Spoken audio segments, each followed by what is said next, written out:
Welcome to Tell Me Your Story, New Paradigms for a New World. I'm Richard Dugan, your host, and I thank you so much for being with us here on the program. I say this every time, and I do mean it. It is really a pleasure to have you with us to share these opportunities to explore the world that our guests have to offer. And occasionally we go into my world. Yes, I know. I am doing my utmost to learn the lesson of 51%. 50 plus 1%, shall we say, to the guest. And yet the guest draws out of me questions that the universe is asking. So just bear with me in that regard. My special guest today, and we'll get to preliminaries shortly. My special guest today is going to talk to us about a trip that she took down to Guatemala, a very special place, sacred place. And her name is Patty DeDominic, and I want to thank you so much for being with us here on the program. This is going to be very interesting because I haven't been to Guatemala. Matter of fact, the closest I've been was a Mexican Riviera cruise back in 1993. So I know things have changed, but thank you for being with us. Well, Latin America is a really special place, and nowadays it's wonderful to go there, meet the people, see the reality of their life. They're very happy lives, many in the country, some in the city. So I was in Lake Atitlan, which is a magical, mystical place in the center of Guatemala. And there are a lot of these, as you described, the magical and sacred places around the world that we're starting to learn more about. I know that for myself, I went on a second cruise to the Western Caribbean, and we went to the Tulum ruins, Yes. which was very extraordinary. Again, this was back in the mid '90s, so I know things have changed a little. But it's just fascinating to me as to what we are finding out and what the ancient civilizations used to do in terms of, shall we say, their magic. I've interviewed a member of the local indigenous Chumash tribe, and that was kind of the question I asked is, talk to us about your magic, the magic of the Chumash. So you went on this journey, and this is part of what we'll talk about, as well as some of the other elements that you have listed at DeDominic.com. That's DeDominic.com. Will be linked to that website. You're a chief coach and author. I almost said chef, but it's not chef. You've been in Los Angeles. You've been the Los Angeles Journal CEO. In 2006, which is when we moved here to California from Arizona. You founded PDQ CAREERS. We'll find out about that as well. When I got into the business of broadcasting in 1979, I was going to say something. I will keep that to myself. President as well, emeritus of the National Association of Women Business Owners, which seems to be growing, I think, exponentially, and I think that's a wonderful thing, as well as founder of the Santa Barbara International Women's Festival. So there's sort of a local connection there. You've been quite busy, as a matter of fact, in your life, in your career, and so forth. And what is it about these sacred sites, if you will, or locations that intrigues you so, that draws you in? Well, as a 25-year resident of Santa Barbara, you know how we love our nature, right? Mhm. And Richard, you mentioned the Chumash, and I've done a little bit of studying of some of the native cultures or indigenous people all around the world. And I find that there seems to be some basic philosophical differences between us Westerners and those people who have come from the earth around the world. And I read it just recently, and it's like their philosophy is we have an obligation to Mother Earth. Okay. As opposed to some of us Westerners who say we have rights, our country has obligations to us, right? Or our land has obligations to us. Mhm. So I definitely appreciate the beauty of our planet, of the country, of water, of the ocean. And I really appreciate what's natural remedies have been derived from millions of years, hundreds of thousands of years of people. So those are some of the Mm. things that draw me to it. Well, I quote this often when talking about this subject of the land and so forth, nature, and that is that there's a wonderful line in an Irish song by Mary Black that basically says, and again, I understand people's, if you will, affinity towards owning property on a material human level. But from the natural world, the line is you don't own the land owns you. Mm. And I think about that in terms of even owning a home versus, say, renting. Now, I've owned a couple of homes and I have rented apartments as well as the place we're living now, we rent. Um, you gotta, in a manner of speaking, I'll put it this in this context, you gotta pay no matter where you live. And even, this may sound strange, even if you're houseless, you pay. You know, there's a price, there's an exchange. It's a universal principle. Right. Now, what is it about shamanism that intrigues you so?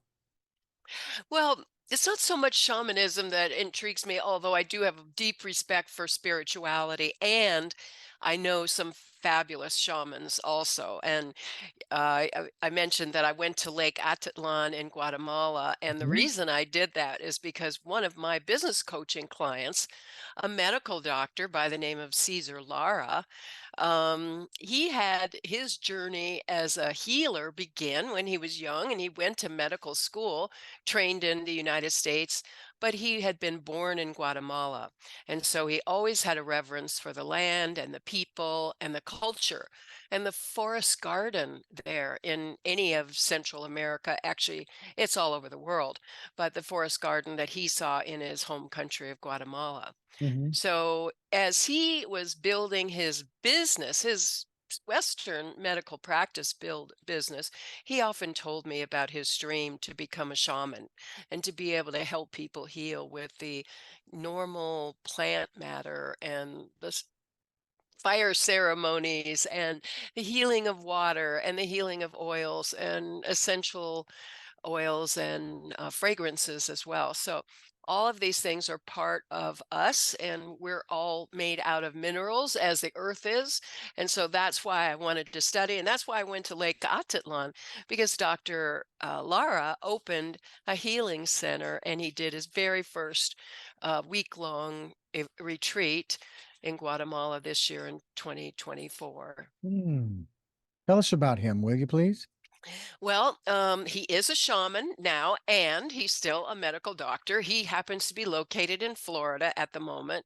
His journey as a healer really began a very distinct recollection as a child, he told me, and it's also on his website at Fire and Stone Shamanic Healing Center.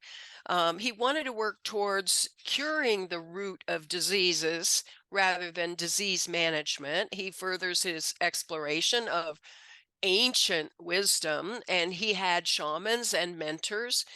Energy medicine is what he Mhm. calls it, and it is the way of shamans. Now, he received training from uh, people who do this, and his rights as a shaman came from the Incan shamans, the guardian of the wisdom of the Andes. There's more detail on it. I'm not an expert on that, but I Mhm. admire the fact that he wanted to help deal with spirituality, and the body can heal itself. So we wanted to help the body heal itself. Well, there's an interesting twist because we're not told that, you know. And the fact of the matter is, as I have discovered over the years, we don't need a lot of the well, we don't need really any of the pharmaceutical companies that we generate and create our own. We have our own pharmacy built right in. But Yes, we do. the question is, are we putting into that pharmacy the right elements for the body to generate? those, we'll call them pharmaceuticals in this case. Right, right. The body is a wonderful, miraculous healing machine, but Mhm. the toxins that we live with every day, just things like air pollution, water pollution, um, air fresheners, Oh, things, artificial fragrances, um, plastics, any other kinds of toxins that we're not really even aware of, that we kind of took for granted as young kids. Paint with lead in it, all of these things that we do to our body that inhibits its natural ability to heal itself. yeah. And it certainly can. I'm a prime example thereof. Now, if I were to break my arm, I certainly would want have someone who has the knowledge to help to reset it properly so that it heals properly.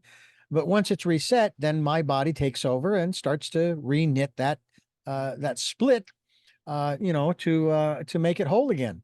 Hmm. It's fascinating. It really is. And there's an element here that I just want to throw in. It's called a placebo effect. And there was a piece I saw on, I think it was 60 Minutes, where they did a whole segment on placebos. And the fascinating thing was in this particular study, when they used the placebo on, let's say, group B, they told group B they were being given a placebo and it still worked. That was the amazing thing. It's one thing to tell someone, okay, we're giving you this medication that's going to help you, da da da da da da, and it's just a sugar pill.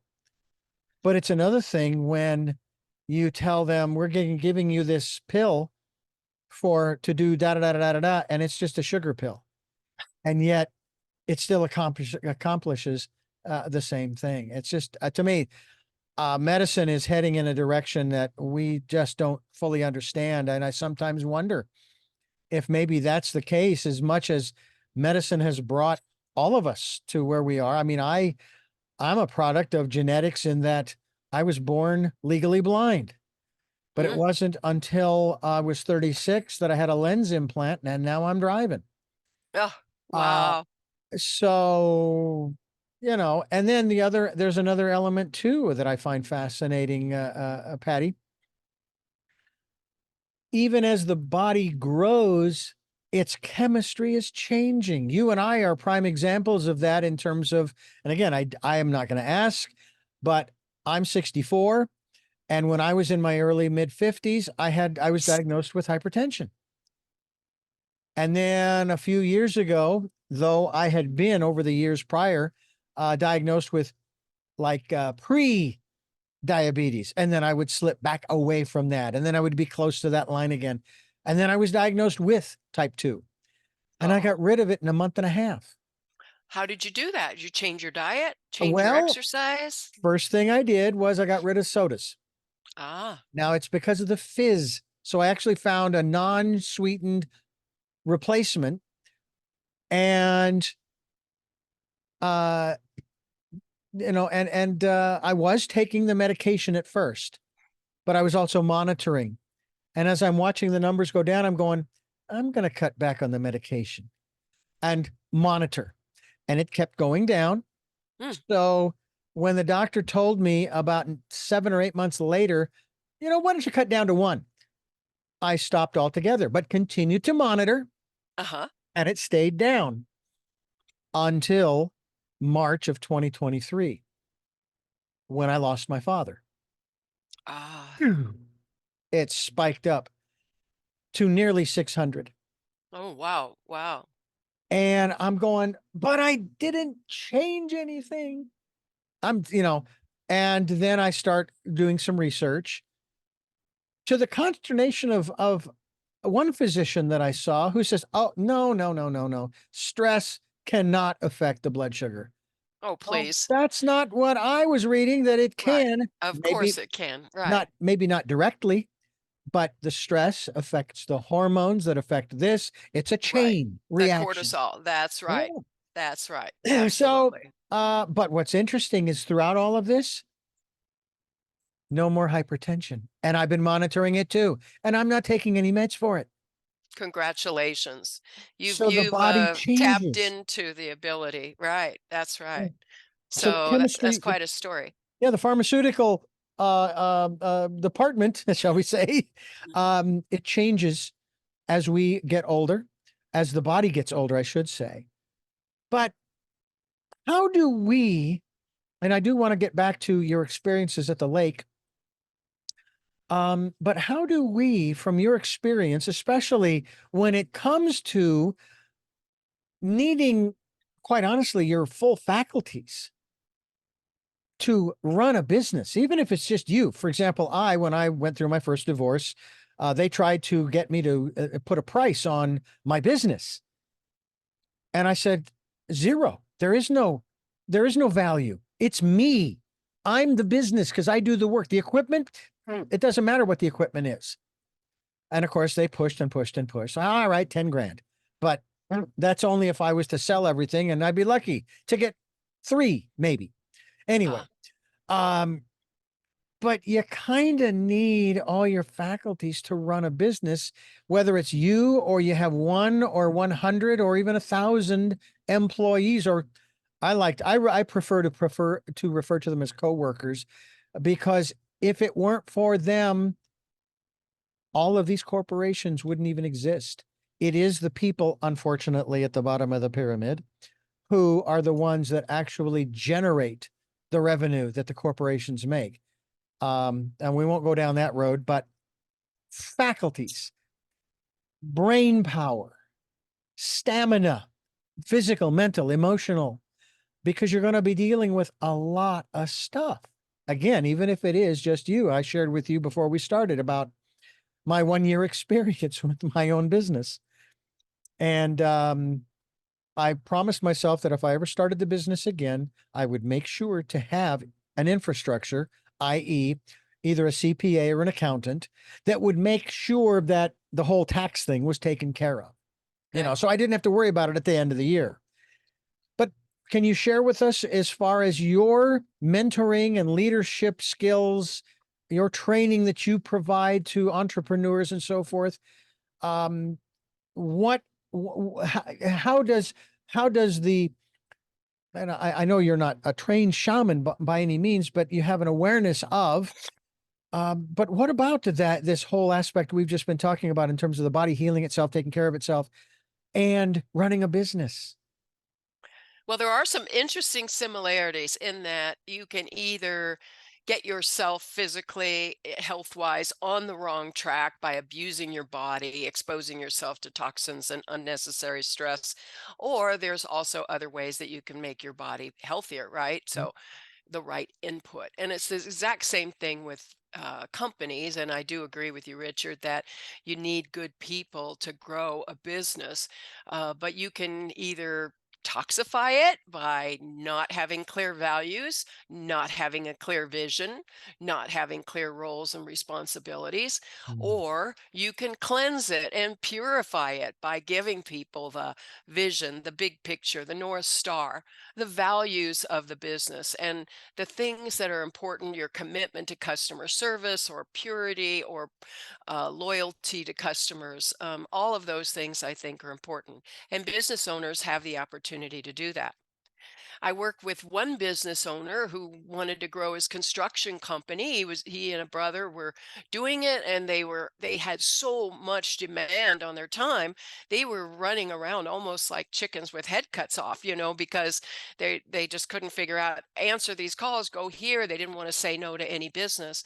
And so one of the things that I was able to do with them is sit down with them, talk about their vision, talk about what was really important to them, their family values, their business values, and the vision for the future. And so we made a few strategic hires. They made a few strategic hires, got the right financial person in place, got the right project managers in place, had people inside to be able to answer the phones, do the billing. And also, the people inside were trained what the ideal customer look like and when to say no and when to say yes, booking jobs and other things. And It was so thrilling because just 2 years later, they hit 20 million. So to see them grow 4 times, 400% in 2 years was pretty exciting accomplishment. Made some great careers. The partners were able to make plenty of money. They bought their own building. It's beautiful. And their construction business carries on and continues on with 2 major divisions, commercial as well as residential. I know that there's going to come a point when I'm going to want to start a business again. And I'm going to want to do it right. I'm going to want to take the correct steps to go in the right direction. But I'm not looking at longevity beyond me, because what I do is it's me. If I were making a product or providing a service that could be, so to speak, handed down or sold and signed over to someone else, great. But that's not what I do. But I have a feeling it probably doesn't make any difference. What are some of the, obviously, one of them, obviously, as you've just described, is you need to set goals. What is it that you want to achieve in, what is it? You start out a year, 5 years, 10 years, what have you. Do you find that a lot of people that you work with who don't have a business but would like to start one, they're interested in entrepreneurialism, they haven't really thought about that? Most people think about it quite a bit, but they Okay. may not be focusing their sights on a particular industry. Some of them are just saying, hey, I don't like this job or I don't like my career and I want to have my own business, but I don't know what it is. And so they need to go about and research and perhaps even change jobs so that they can work in the industry that they would eventually like to own a business in. Hmm. And Richard, there are certain celebrities who are well known and they are their own product. You Hmm. think about it. Well, let me just go from historical somebody everybody knows, right? Let's say Frank Sinatra, right? So he is the product, but he had an enterprise. So Michael Jackson is another person. Here's a Santa Barbara guy, right? So his business is so much bigger now, actually, after he has passed away, but all of the enterprises associated with the rights to his music and his videos and his real estate and the other things that he had. So you can be a one-man band, but when you stop playing or if something happens to you, then your business does become extinguished. But if you build systems and you put out a trail for other people to help you grow the infrastructure of your business, then you have a business that has a good chance of lasting long past you. And so I would hate to see somebody start a business, just work their butt off for 5 or 10 years and say, okay, I'm done. I'm going to close the doors. But you probably have built an asset that with a little bit of extra strategy and then working that plan could be sold. So maybe you say, well, I'm tired of working. I don't really want to do that. But if you think about it a year or 2 or 3 before you want to sell or before you want to retire, then you are in a position to easily put small stepping stones into place. You don't have to build the Great Wall of China. You can build some small stepping stones, and then you and your team work that plan. Mm. I know that for me, I would not occupy very much space. And I know that brick and mortar is a big deal, but we had a big change over the last few years. A lot of people don't want to work from the site, so to speak. They want to work Right. remotely. I would like to work remotely because it Right. would give me an opportunity to maybe do some traveling. I mean, I even came up with a scenario. I won't go into it now, but what about how our workforce has changed? Not so much It- the workforce, but the way in which we work and the types of jobs that are available. Right. Right. I mean, 5 years ago, people weren't talking about artificial intelligence every day, but today there's whole new high-paying occupations, artificial intelligence engineers, leveragers, affiliates, associates, all sorts of platforms that are out there that make our life easier or can make our life easier. I had another client who had been in business for 40 years, and his young son dropped out of college, and so they gave the son a job, just trying to help him find his passion. And the son was kind of into it or not into it. But you know what happened then? He got a mentor about selling stuff on Amazon and ended up selling millions and millions and millions of air filtration systems during COVID. So he found his passion, which was being opportunistic and diving into a market and being able to provide the market with some solutions that it needed. And he was more resourceful and definitely aggressive in going after that market and learning how to be an Amazon seller or all the other places that he sold besides Amazon. I find that this aspect of having a business, what was it? My father said to me, he says, find something you love doing because you're going to be doing it for a long time. Don't get stuck like me. Now, I've shared this before. My father didn't stay stuck. He did go back to junior college. He got his computer programming degree, and he moved on to do other things. I have been fortunate. As of 1979, when I was 19 years old, I got into this business. But I was always interested in audio and video. I actually worked at the junior college that he went to. I worked down in the basement of the library where they had all of the audio video equipment that they would take out to the different classrooms, film projectors and overhead projectors and so on and so forth. And then I got a job August 29th of 79 at a radio reading service for the blind and visually impaired. And I've been in it ever since. And I don't consider it a job. Mm, As the as the phrase goes, um, if you love what you do, you will never work a day in your life. I agree with that. Sure.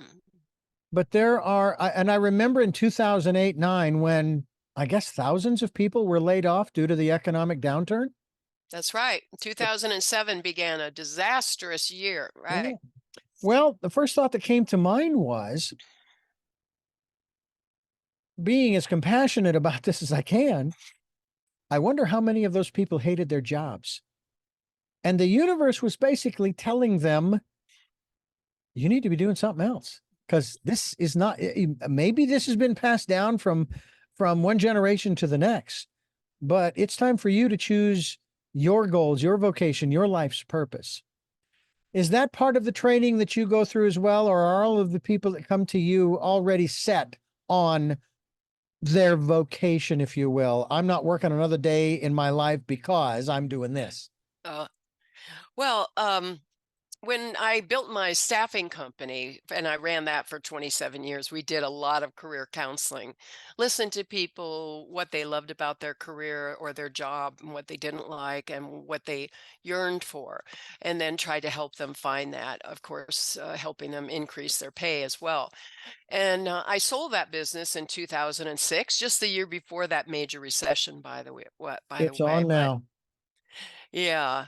So I think that a lot of people do make changes. When you and I were growing up, maybe people thought, oh, they would have one career and keep Hmm. that career, or our parents did, but that's not the case of ourselves or our children. In fact, my granddaughter told me that she needs to keep her job because she doesn't want to leave any job in less than 12 months.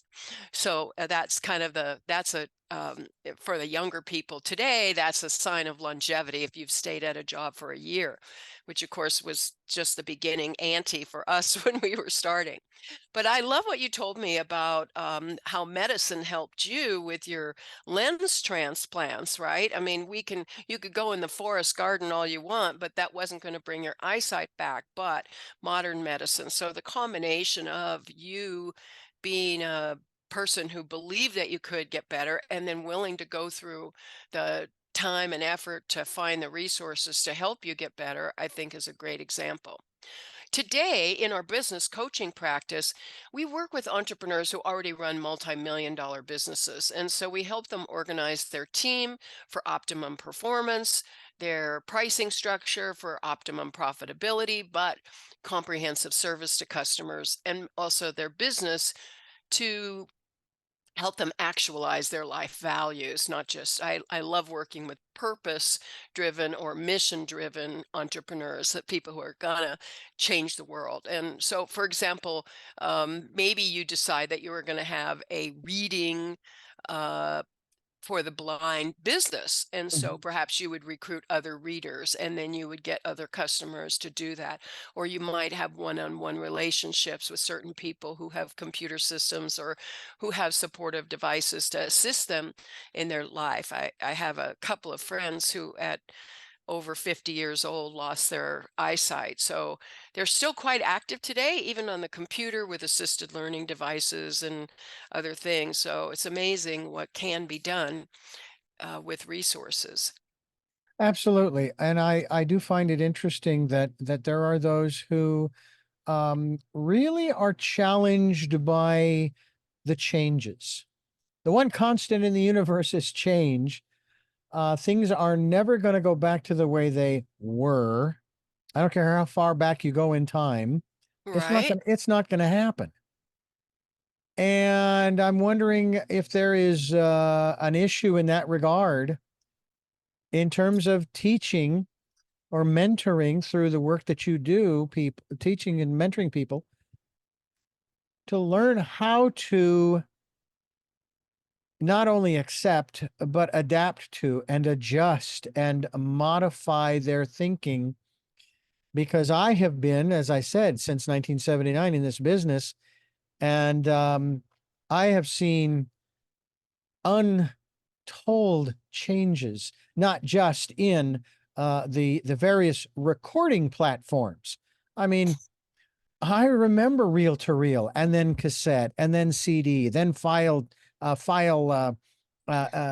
transfer, and so forth, and all of that. And that's kind of what it still is today, is file transfer, but it's gotten faster and faster and faster. And now I'm doing video editing. That wasn't part of what I really wanted to do, and I'm still learning. And I'm always learning, even about audio. Uh-huh. How about that aspect in terms of, you know, if you if you can't beat them, join them. If you can't beat them, uh, yeah, join them, or maybe try to find an innovative way of doing things that it becomes your way. I mean, I've got all kinds of protocols I've set up that make my work fairly efficient. It's not perfect. Talk to us about this aspect of change. Dealing with change, and in fact, dealing with change when things don't go your way can actually turn out so much better than you thought. When something you perceive is horrible that happens, and then it causes you to change course. And because you changed course, you found new resources, new partners, new people, new opportunities. One of my favorite stories is a client that eventually grew and sold to LinkedIn for over $1 billion. Oh my, But wow. yeah. But when I met them, they were only 13 million a year and they had a growth strategy. But we were thinking that our goal would be to do a $100 million valuation of that business. And when they were able to sell to LinkedIn for over $1 billion, it was just kind of mind blowing. But that was a company called lynda.com. Linda wrote the very first book on how to build a website, or she built one of the early books on how to build a website for lay people. And that was a popular book, very successful. her boyfriend was a programmer and computer nut, and he would do all of this complicated stuff, and he would say, well, what's wrong with you? Why can't you get this? She goes, well, I don't know. I need to use my teaching background and maybe also my father's film background because she understood making movies, video, and all of the rest of that. So she began teaching people how to build websites, teaching them how to use Adobe Photoshop, other kinds of software for the computer. All that career wasn't available 50 years ago, right? I mean, movie making was available 50 years ago, teaching was available, but this combination of her teaching people how to make websites, use software, and all the rest. And so that's one of the ways that they grew, but they grew by strategic alignment, by making a vision. And they were doing live classes in Ojai, California. And then the 9/11 came, and Linda told me that she had to stop offering the classes all the time because people just weren't getting on airplanes to travel. And those of you who've lived through the COVID epidemic and pandemic, also know sometimes forces beyond your control require you to find ways to do business in different ways. So they had to start doing it on video. Linda made more recordings and videos, and then when they started providing this training instead of live in person, it was over the internet. Now their market became millions of potential customers, not just hundreds of potential customers coming to live classes. Mm. So this is a good example of how times change. And now, Richard, there's so many different automation projects, and there's things that can make film editing so much easier today. The average person with an iPhone or smartphone can do video editing, where, it used to be you had to go to school for 2 years to learn to do video editing. Mhm. So there are wonderful opportunities, but you have to reach out and grab them. And I do Mhm. want to leave before we go. I want to have a special message also for your folks. I think if they haven't started a business, but they would like to, there's a wonderful organization that's part of the United States Small Business Administration called score.org. Oh, And you yeah. can go online and you can get free business counseling. Or all across the country, there are chapters, and the chapters mostly still meet one-on-one with people. There's no charge for the counseling. They sometimes will put on low-cost workshops, but there's just a nominal charge if they provide a lunch or if they have to rent a meeting room or something. But it's a great place, and there are over 10,000 volunteers who are former business executives, entrepreneurs, and including myself. I was a volunteer for SCORE for over 20 years. I've heard of SCORE, a very, very interesting program. And of course, people can certainly find out more about that and you through your website, DeDominic.com, as we continue talking with Patty DeDominic here on Tell Me Your Story. I want to ask you about leadership because I'm going to say from the media, social and otherwise, we are getting a lot of different um, examples of leadership. Some, and again, this is based upon the social and other media sources, that are not the norm. And the only reason why it seems like it's the norm is because people buy into and they're inundated by the social and other media sources, when in fact, I think that's the minority. And at the same time, I wanted to touch upon especially leadership qualities in personal behavior, especially when it deals with dealing with, let's say, your coworkers, your employees, and so on and so forth. The examples that are inundating us are ones that I look at and say, thank you, teacher, for teaching me how not to be. Oh, Because that's true. that's not how I was raised. I tell you what, if I behaved the way some of these leaders, so-called leaders, I'll call them, in whatever sector you want to bring up, my mother would either, I would have a serious timeout or she'd be slapping my face for some of the verbiage that comes out of the mouths of some of these leaders. And I wonder sometimes how it is that these individuals gain the power that they do, the control, the whatever it is, the leadership positions, because I'm a firm believer in karma. And eventually your house of cards is going to fall down because Ah, you can't keep treating people the way that you treat them verbally, emotionally, and mentally, let alone physically, and expect there not to be repercussions for you as the leader, the CEO, whatever the position is. Talk to us about that dynamic. right. I think one of the most important qualities today for all of us as citizens is to be understand that we need to be the leader of our own family, our own decision making. I choose, as we have different political leaders, I choose to be curious and to learn about what they can bring to us rather than be fearful. I don't believe in this horrible, divisive, undercutting of everybody or anybody in authority so they can pull them down. I mean, I think it's the old mentality of the survivor wins, and what we know now is that it takes cooperation, and it definitely takes a whole community to make a good place for your family, to make schools, to make businesses. So, number one quality of leadership would be resilience, having the vision, having the ability to communicate that vision, and to help solicit input and get a strategy with people and then build a consensus around it. It's a little bit easier to do in your own corporation because you employ these people and they basically do, what you ask them to do or what their job description is. Mhm. We can't control all these other people. We can't control the craziness that's going on in some cities or some countries right now, but we can control mostly ourselves. So Yeah. I think it has to start there.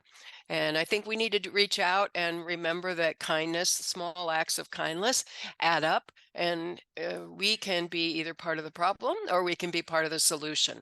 And Mhm. so I think that's one of the things that leaders do is they think about how can I help create a solution so that it's not a continuing problem. I did an interview some time ago regarding the subject of narcissism, for example, psychopaths. Mm, And one of the things that came out of that interview for me was that my guest basically stated that, uh, believe it or not, as bad as psychopaths might seem to be, there is much that we can learn from them.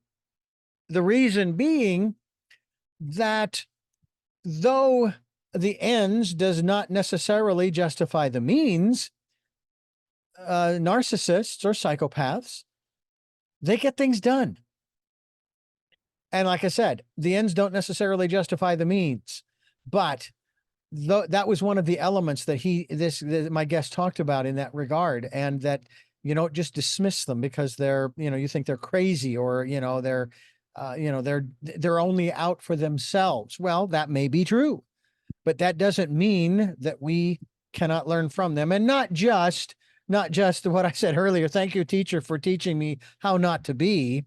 right. But maybe there are some small little elements of that individual's persona or way of doing things that I could incorporate without crossing the line of my own personal ethics and values. Right. And I think that's the key there. You have to decide for yourself who you are and who you're going to be. And you don't necessarily cave to somebody. And yeah, some of these narcissists and sociopaths, criminal minds, um, neurotic people, they are very persuasive. They can sway some public opinion. And I think that's where it becomes even more important for all of us citizens to continue to educate ourselves and then also to speak up when we know that there's obvious untruth, and also to advocate for and encourage a free media, freedom of speech. I say it's okay that people say things or use certain language if they want to, but I don't have to listen to it. Mm. But there's one thing that I think that's really important now. that is the social media issue regarding shaming and all of that. And one of Mm, my friends was telling me about her son recently. He wanted to ask a girl to prom. He's had a crush on this girl for several years, and he wanted to ask her to the prom, but he was worried. And so the mom said to the son, "Well, what's the worst thing that can happen?" And she could say no, and he goes, "No, that's not the worst thing that could happen. She could take my text and she could post it on social media. She could make a meme out of it. She could do this. She could do that. She could shame me online." And I'm like, "Oh my God, right. Absolutely. That's kind of sad." So we just she developed a strategy for that young man. It was, well, go ask the young lady in person. Don't make a written record of it. Don't make a video of it. mhm. Just go and ask her and see, because you do have to kind of risk to get Yeah. reserved. But Well, I think it's important that parents instill these values in their children, and that they stop it when they see that kind of behavior, because that can be very damaging to a young person who doesn't necessarily hasn't developed a thicker skin yet that most adults have to yeah. survive. Another element too of this whole leadership aspect, and on this day you and I are conversing, I have had two or three faux pas, and the day is only half over. Now, someone emailed me in regards to one of them, not being critical. They weren't being critical, but they said, "Don't worry about it. Mercury is in retrograde." Well, if we want to use astrology, we talk about it on this program all the time. But if you want to use that and say, okay, Mercury's in retrograde, and that's why things are going haywire and you're having these challenges, it's all good. Just take a breath, pick up, and move forward. And I thought, okay, first of all, thank you for your understanding and your patience, because the faux pas affected this person who texted me. And here's where I made the mistake. In other words, I owned it. I told them this is what I didn't do, and that's why the faux pas. And then I made the faux pas for a second time within 2 hours, and I had to send another text. And I said, "Here it is, okay." And in all caps, I said, "I'm sorry!" Exclamation point. Now I know that this person isn't going to do, what this girl might have done. And that's another thing too, is when you think about it, if you're afraid that this person is going to turn what you put up on social media into something, maybe this person isn't someone you really want to associate with. Or maybe, yeah, I know you haven't asked this person out in this context of your what you've shared. Yeah, do it verbally, do it face to face, that kind of thing, and that type of thing, because you need to know who this person is. You need to know their character. It seems to me that there's a certain lack of personal responsibility amongst our leaders.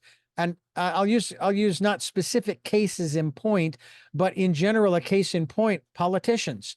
Over the years, as I have seen politicians called out on different things, the ones who owned the mistake, the story went away. The ones who refused to own it, the story went on and on and on until they were almost quite literally forced, Mm, maybe not to own it, but to maybe give up their position. And I have to give, for example, one politician in particular, Al Franken. Apparently, there was an allegation, an accusation.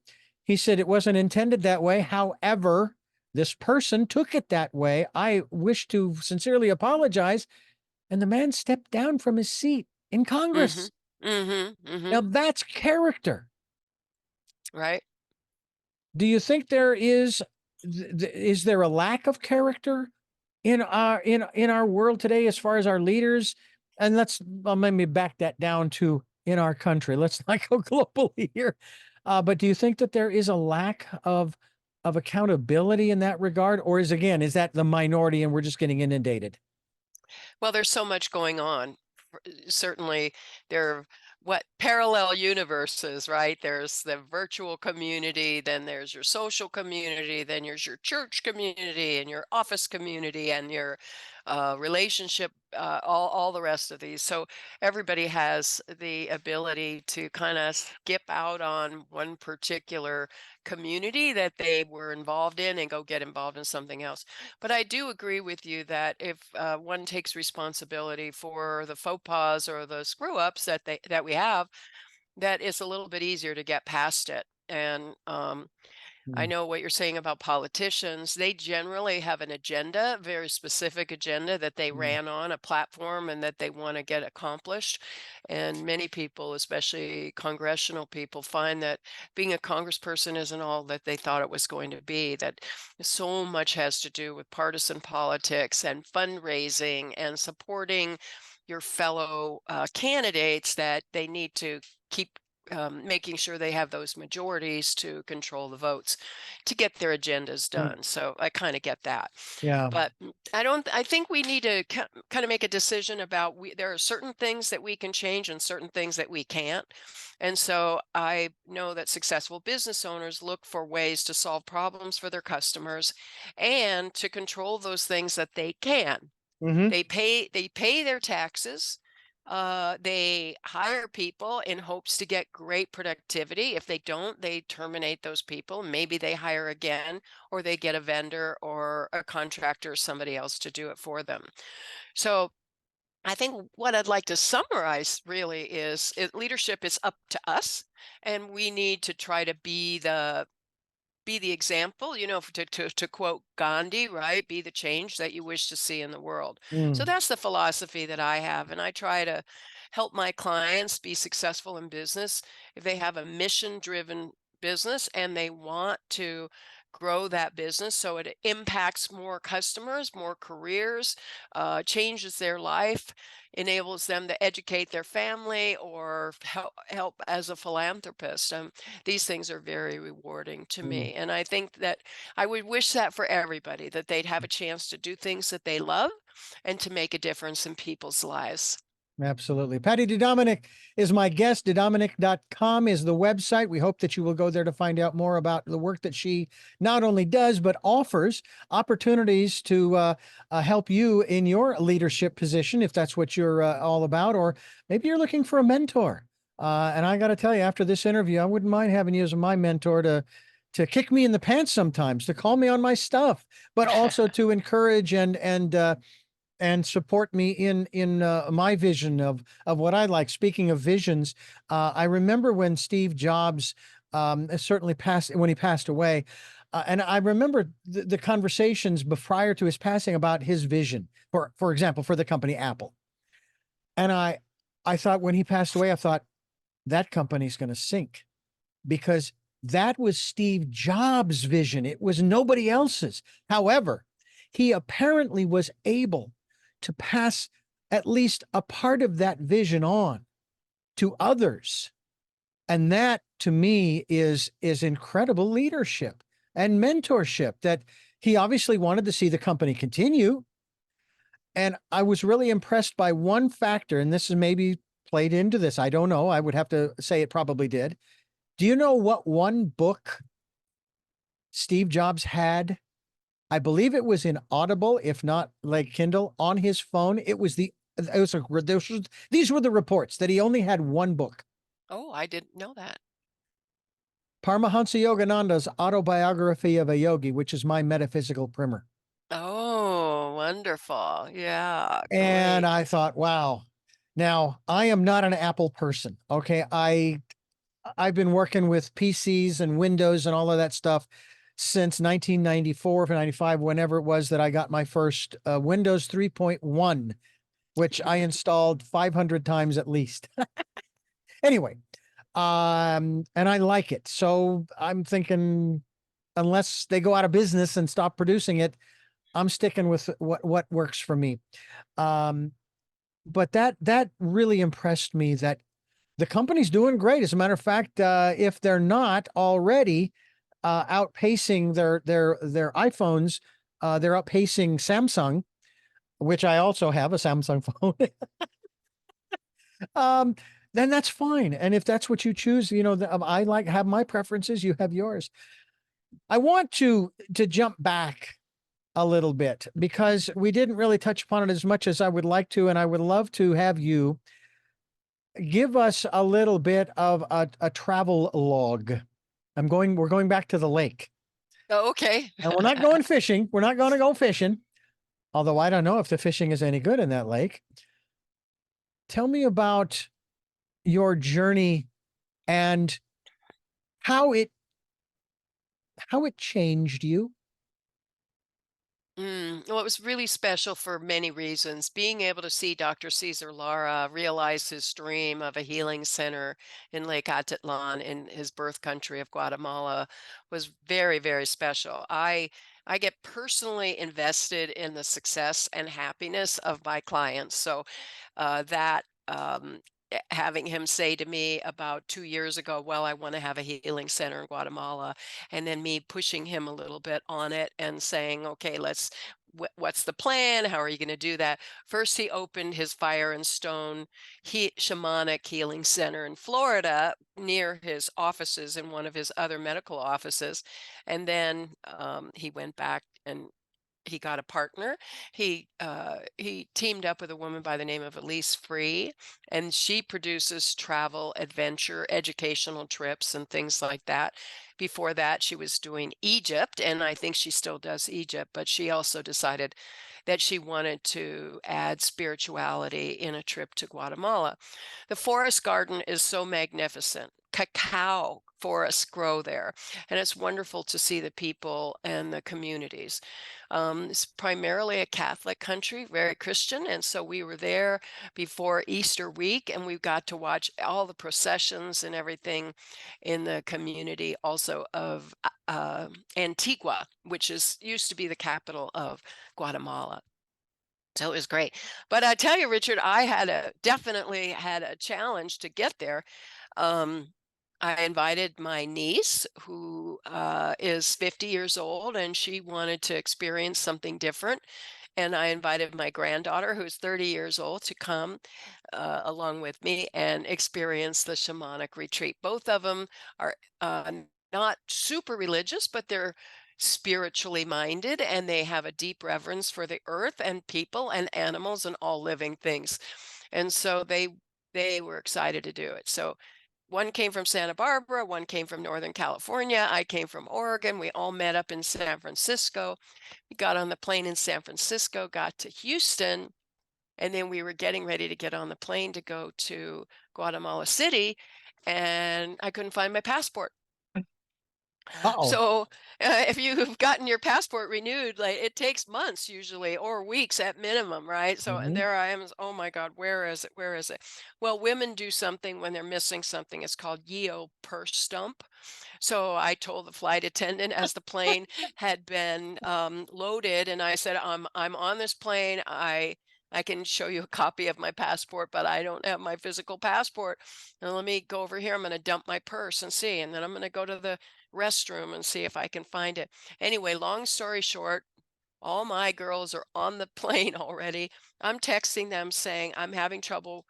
I can't find my passport. They will meet you in Guatemala City as you arrive at the airport. So stay on the plane. You go and stay on the plane. I went to the bar, to the bathroom, to the gate, to the this, went through my carry-on, went through my purse, no passport in sight.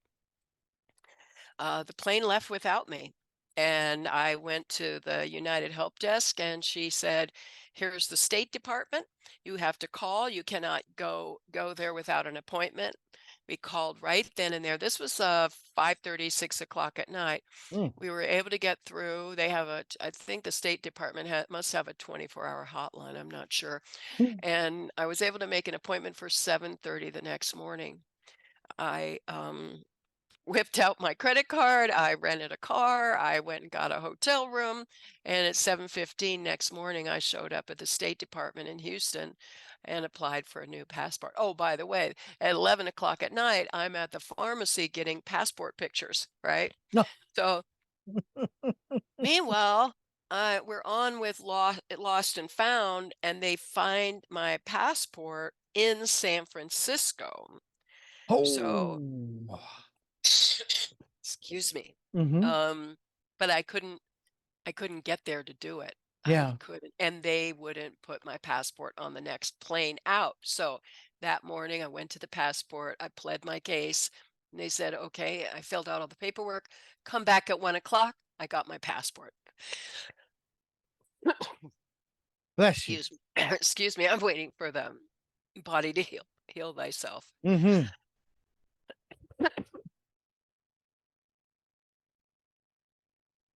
So anyway, I got the passport. I was on the plane 24 hours later. It all worked out.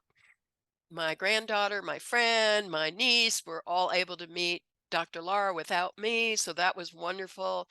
And they met Elise Free. She was there at the airport. She waited. She picked me up at the airport.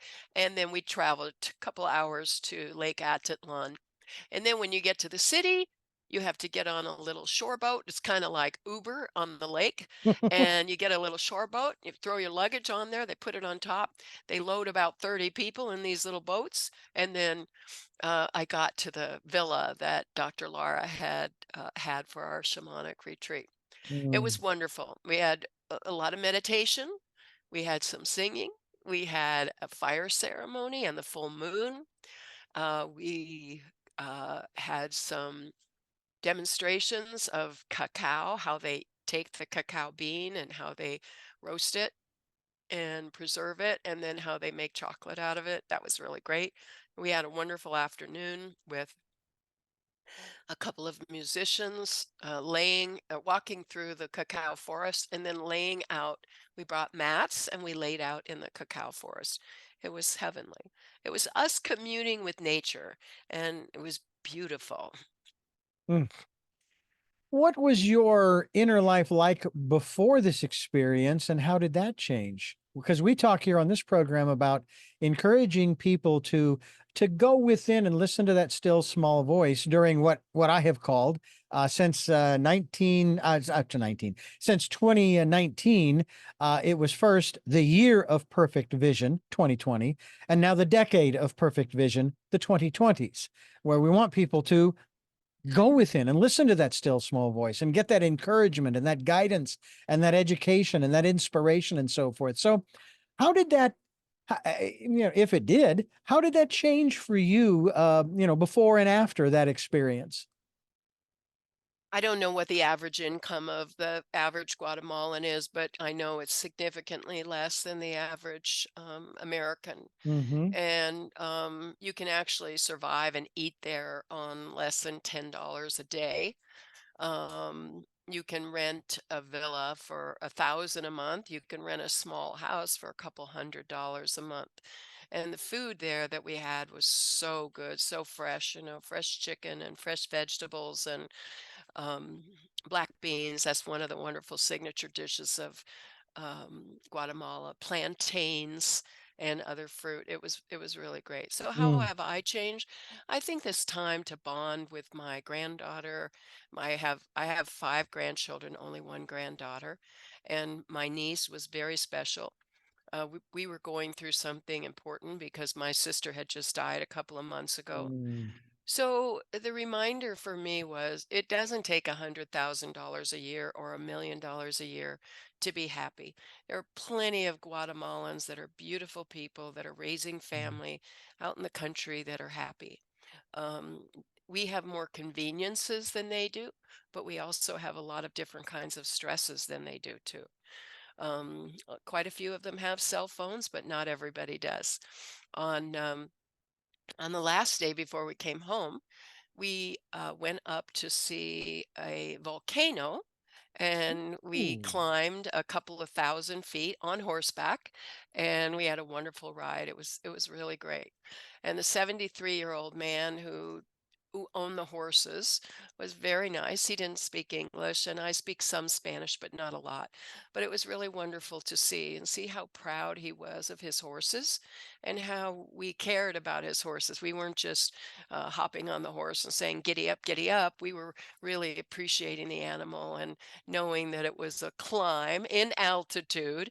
And I said, how do these horses do it climbing up to altitude 8,000 feet?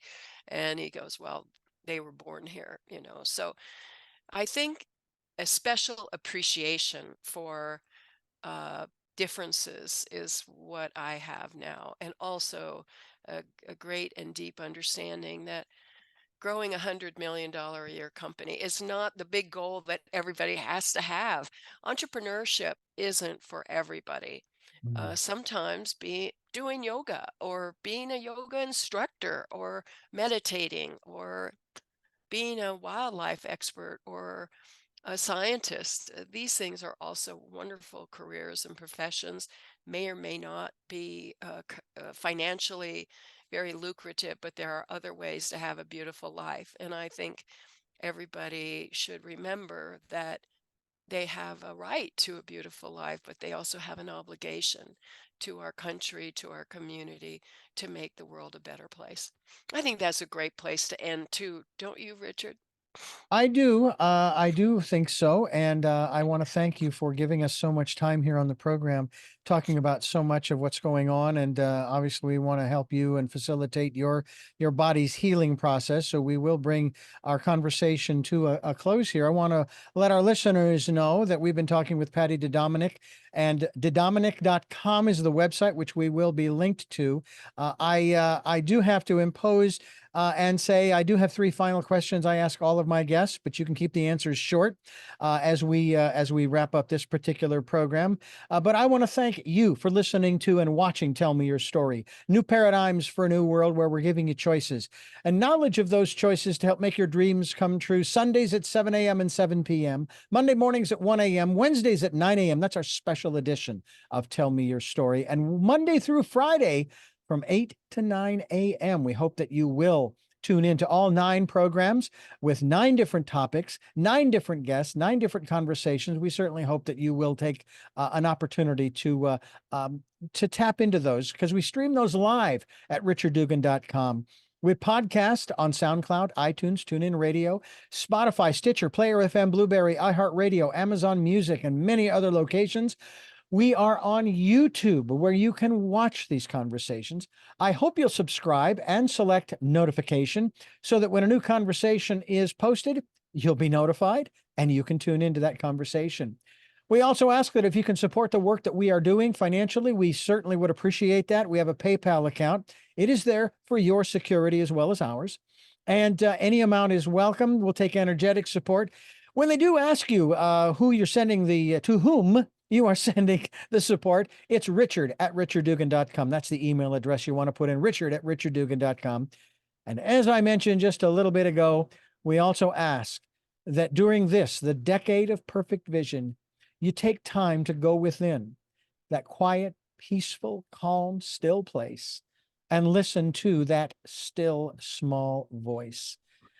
With all of that being said, 3 final questions for our guests that we ask every program.